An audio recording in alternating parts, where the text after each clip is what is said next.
नमस्कार मित्रों, मैं आपका ज्योतिष मित्र ओम बाबू शर्मा। ओम एस्ट्रो बर्ड चैनल में आपका हार्दिक अभिनंदन करता हूं और ईश्वर से दुआ करता हूं कि आप स्वस्थ रहें, मस्त रहें और व्यस्त रहें और आने वाले जीवन में सभी ऊंचाइयों को छुएं, नए आयाम को छुएं और जो तकलीफ और कष्ट आपने झेले उसके लिए मेरी संवेदना आपके साथ है। बात कर रहे हैं दोस्तों मीन राशि की, जो कि शनि की चपेट में है, 7.5 की चपेट में और उनके हृदय से शनि का गोचर हो रहा है। मीन राशि हमारे गुरु की राशि है और शनि जब मीन राशि में आते हैं तो दंडी शनि बन जाते हैं। जैसे कि छड़ी लिए हुए हमारे शंकराचार्य होते हैं, उसी प्रकार से शनि की छवि हम देखते हैं।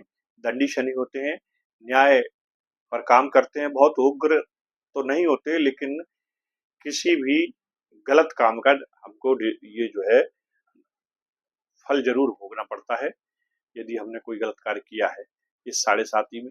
तो मित्रों, शुरू का जो समय है इस साल का 29 मार्च से शनि ने कुंभ को छोड़ा है और मीन पर आए हैं। तो इसमें कोई दो राय नहीं है कि तकलीफें तो बड़ी हैं, गुरु की राशि है। यदि शनि गुरु को अपना दुश्मन भी नहीं मानते, मित्र नहीं मानते, तो सम है एक दूसरे के साथ, लेकिन चूंकि प्रभाव होता है, उनका अपना नेचर है, तो उस वजह से चीजें तो आती आती हैं, प्रॉब्लम क्रिएट होती होती है। तो मित्रों, जिनकी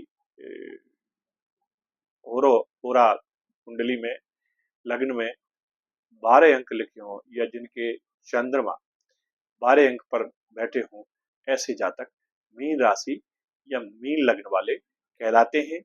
इस राशि का निर्माण होता है वो पूर्वा भाद्रपद, उत्तरा भाद्रपद और रेवती 3 नक्षत्रों से मिलकर होता है। इसमें शनि का नक्षत्र आता है, इसमें गुरु का नक्षत्र आता है, इसमें बुध का नक्षत्र आता है। तीनों की कहीं ना कहीं मिक्स एनर्जी से मिलकर ये राशि बनती है। 2 बड़े प्लानिट शनि और सूर्य, तीसरा बुध जो कि बुद्धि में प्रखर, तो इसीलिए ये लोग बहुत विद्वान होते हैं। ये लोग आपको एजुकेशन के क्षेत्र में, मैनेजमेंट के क्षेत्र में, बड़े बड़े ट्रस्ट या एनजीओ के डायरेक्टर और सीईओ देखने को मिलेंगे। ये लोग अच्छे स्क्रिप्ट राइटर होते हैं, बहुत अच्छे बैंकों में बड़ी बड़ी पोस्ट पर होते हैं, बड़े फाइनेंस का काम संभालते हैं, बहुत अच्छे लीगल एडवाइजर होते हैं, काउंसलर होते हैं, एसेक्ट्रा एसेक्ट्रा। ये व्यापार में भी पाए जाते हैं और जॉब में भी पाए जाते हैं। फ्रीलांस काम करना इनको ज्यादा अच्छा लगता है, एकांत में रहना इनको पसंद होता है। कम बात करते हैं पर अच्छी बात करते हैं, इनकी बातों में गंभीरता होती है, विचारों में बड़ा ठहराव होता है, बहुत डीप रिसर्चर होते हैं, ये बड़ा गहन अध्ययन करते हैं। वाटर बॉडी के पास रहना इनको बहुत अच्छा लगता है। तो कदगाठी में कई बार ये लोग एवरेज होते हैं या नाटे कद के होते हैं। यदि शनि का प्रभाव है तो फिर हाइट अच्छी होती है, और यदि बुध का प्रभाव है तो फिर हाइट कम होती है, पर वाणी और बुद्धि इसमें कोई कमी नहीं होती। कई बार मैंने ये देखा है कि मीन लग्न वाले लोग बहुत बड़ी डिग्रियां या बहुत बड़ा कोर्स न करने के बावजूद भी इनबिल्ड नॉलेज रखते हैं, हर विषय में इनकी अच्छी पकड़ होती है और ज्ञान के माध्यम से ये अच्छा धनार्जन करते हैं, धनोपार्जन करते हैं, लोगों की मदद करते हैं, लोगों की बात सुनते हैं, लेकिन बहुत भीड़ भाड़ में और बहुत तीव्रता वाले माहौल से ये बचते हैं। तो दोस्तों, जिनके लग्न में 12 अंक लिखा है, जिनके चंद्रमा 12 अंक पर बैठे हुए हैं, ये वीडियो उन लोगों के लिए है जिनको अपना ये नहीं पता है जन्म का समय, जन्म की राशि, वो अपने नाम के अक्षर से देख सकते हैं। तो दीदू, दे दो, चाची, चा, झा और त्र, ये वर्ण के लोग प्राय मीन राशि वाले या मीन लग्न वाले कहे जाते हैं। ये चूंकि मंगल का वर्ष है और शनि की कहीं ना कहीं 7.5 से ये गुजर रहे हैं, तो दोस्तों शनि स्वयं बैठे हुए हैं, तो मैं ये तो नहीं कह सकता कि ये बहुत अच्छा साल आपके लिए रहा होगा या रहने वाला है, पर हाँ, मैं इतना कह सकता हूँ कि पूर्वार्ध जैसा निकला उससे उत्तरार्ध बेहतर होगा। मैं बात कर रहा हूँ आपसे सितंबर, अक्टूबर, नवंबर, दिसंबर, ये 4 महीने की बात कर रहा हूँ। आपकी जो राशि के स्वामी हैं, लग्न के स्वामी हैं गुरु महाराज, वो इस समय आर्द्रा नक्षत्र से बाहर निकलकर पुनर्वसु में पहुंच गए हैं और पुनर्वसु नक्षत्र में जाकर ये बिगड़े हुए जो काम हैं उनको पुनः बनाने जा रहे हैं। पुनर्वसु का आशय ही दोस्तों पुनः बसाना, बसाहट करना है। तो आर्द्रा जो नक्षत्र है वो रुद्र का नक्षत्र है, उनका काम है तोड़ना और बनाना। अब ये जो पुनर्वसु है इसमें भी ये शुरू में काम बिगड़ते हैं और बाद में अच्छे से बन जाते हैं। तो ये गुरु महाराज 18 जून तक रहने वाले हैं, 2026 तक। इसमें 10 महीने का गोचर है, बहुत अच्छा गोचर है। मिथुन राशि में गोचर कर रहे हैं, मिथुन से कर्क में जाएंगे, कर्क में उच्च के होते हैं तो उच्च के परिणाम भी देंगे जैसा कि आप जानते हैं। इस समय गुरु जो गोचर कर रहे हैं मीन राशि वालों, वो आपके 4th हाउस से गोचर कर रहे हैं। तो भूमि, भवन, वाहन, इन सब का सुख आपको मिलेगा।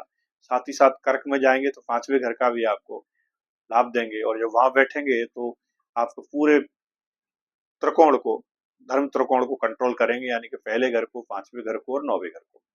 तो भाग्य का भी साथ मिलेगा, आपका ऑरा भी बढ़ेगा, आपकी प्रतिष्ठा, मान सम्मान बढ़ेगा, उसमें भी वृद्धि कराएंगे। थोड़ी जो बेवजह की झंझटों में शनि महाराज की जद्दोजहद ने आपको उलझा दिया था, उससे आपको मुक्ति दिलाने की कोशिश करेंगे। कुछ निर्माण कार्य भी आपके घर परिवार में करा सकते हैं, कुछ मांगलिक कार्य भी आपके यहाँ हो सकते हैं। आपके संतान के लिए, आपके परिवार के लोगों के लिए ये जो उत्तरार्ध है कंपैरेटिवली अच्छा जाएगा। कुछ ट्रांसफर आपको मिल सकते हैं, घर से बाहर आपको जाना पड़ सकता है कार्य के इरादे से। इस तरह के चांसेज भी इस समय बनेंगे। विदेश से रिलेटेड यदि कोई काम आप करते हैं, व्यापार करते हैं या आप शिक्षा लेना चाहते हैं, स्कॉलरशिप में जाना चाहते हैं, तो आपके लिए ये बेनिफिशियल समय है, अच्छा समय है, इसका आप लाभ लीजिए। दोस्तों, यदि आपकी कुंडली में शनि ठीक नहीं है, हॉरोस्कोप में अच्छे नहीं बैठे हैं, तो शनि के लिए आपको हनुमान जी की सेवा करना चाहिए। पीपल के पेड़ पर दीपक लगाना चाहिए, शनि का दान करना चाहिए, गरीब लोगों की, असहाय लोगों की मदद करना चाहिए, उसको आपको राहत की प्राप्ति होगी। कहीं ना कहीं आपके दूसरे घर में, सॉरी, आपके 12th हाउस से राहु गोचर कर रहे हैं और 6वें घर में केतु बैठे हैं। तो ये कई बार स्थान परिवर्तन कराते हैं। तो स्थान परिवर्तन नौकरी के रिगार्डिंग आपका हो सकता है, आपको घर से दूर जाना पड़ सकता है। तो उस हिसाब से मानसिक रूप से तैयार रहें। यदि आपको ग्रोथ चाहिए तो ये करना पड़ेगा। राहु केतु का एक्सेस भी दोस्तों 18 महीने का है। अभी सूर्य आपके केतु के साथ आ जाएंगे आपके 6वें घर में से गोचर करेंगे, सिंह राशि से गोचर करेंगे, तो कहीं ना कहीं प्रतियोगिता में आपको सफलता देंगे, शत्रुओं पर विजय दिलवाएंगे, कोर्ट कचहरी या लोकल के कोई मामले हैं उसको सुलटाएंगे और मेडिकल के क्षेत्र में भी आपको राहत की सांस मिलेगी। चिकित्सा के क्षेत्र में भी आपको सहयोग देंगे, शासन प्रशासन से आपको मदद करवाएंगे। यदि वहां से आपको कोई सुविधा नहीं मिल रही थी, जैसे शासन की मेडिकल के प्रति सुविधाएं होती हैं, जैसे आयुष्मान योजनाएं या जो भी है, तो अच्छे हॉस्पिटल में या वहाँ अगर कोई प्रॉब्लम है तो आपका इलाज करा कर आपको मदद करके आपको ठीक करने में हेल्प करेंगे। गुरु के साथ साथ शुक्र भी चूंकि गोचर कर रहे हैं, और जब शुक्र का गोचर यहाँ से होगा आपके 4th हाउस से, तो शुक्र यहाँ के कारक हैं। भूमि, भवन, वाहन का सुख आपको दिलाएंगे। माता के स्वास्थ्य को लेकर जरूर थोड़ा-सा चिंता का विषय है, वो आपको थोड़ा-सा देखना होगा, उसके प्रति आपको केयर करना होगा। क्योंकि शुक्र और चंद्र की बहुत अच्छी मित्रता नहीं मानी जाती है, हालाँकि सॉफ्ट प्लैनेट हैं दोनों, लेकिन फिर भी लग्ज़रियस ज़रूर देंगे, आपको गाड़ी-घोड़ा दिलाएँगे, नई या पुरानी जो भी है, वो आपको मिलाएँगे, वो आप दिलाएँगे, लेकिन धन संपत्ति के मामले में वृद्धि के प्रबल योग हैं, इसमें कोई दो राय नहीं है। आवास में परिवर्तन ये करा सकते हैं, जैसा कि मैंने आपको बताया, पारिवारिक दायित्व के निर्वहन के लिए आपको घर से दूर जाना पड़ सकता है। हालाँकि ये सब संसाधन वहाँ आपको मिल जाएँगे, उसमें आपको कोई तकलीफ परेशानी नहीं आएगी। संतान का जन्म आपके यहाँ हो सकता है, उसका यज्ञोपवीत संस्कार या उसका विवाह संस्कार भी संपन्न होने के योग दिखाई दे रहे हैं। स्वास्थ्य में जैसा मैंने आपको बताया कि आंतों की कमजोरी, कहीं न कहीं आँखों की प्रॉब्लम या रक्त की कमी, ये सब चीज़ें हो सकती हैं, इससे आपको बचना है।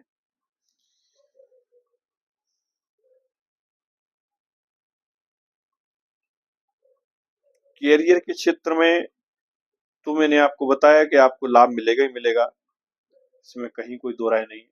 अच्छे योग बन रहे हैं। यात्रा, प्रवास और तबादला ये मैंने आपको बता ही दिया। आपकी वायुयान यात्रा हो सकती है, आप विदेश यात्रा कर सकते हैं, लंबी यात्रा पर जा सकते हैं। शनि के साढ़े साती के प्रभाव को दूर करने के लिए, क्योंकि आपके हृदय पर शनि विराजे हुए हैं, तो शनि की शांति के लिए शनि का चालीसा करिए, हनुमान जी की सेवा करिए, शनि मंदिर जाइए, घी का दीपक पीपल पर लगाइए।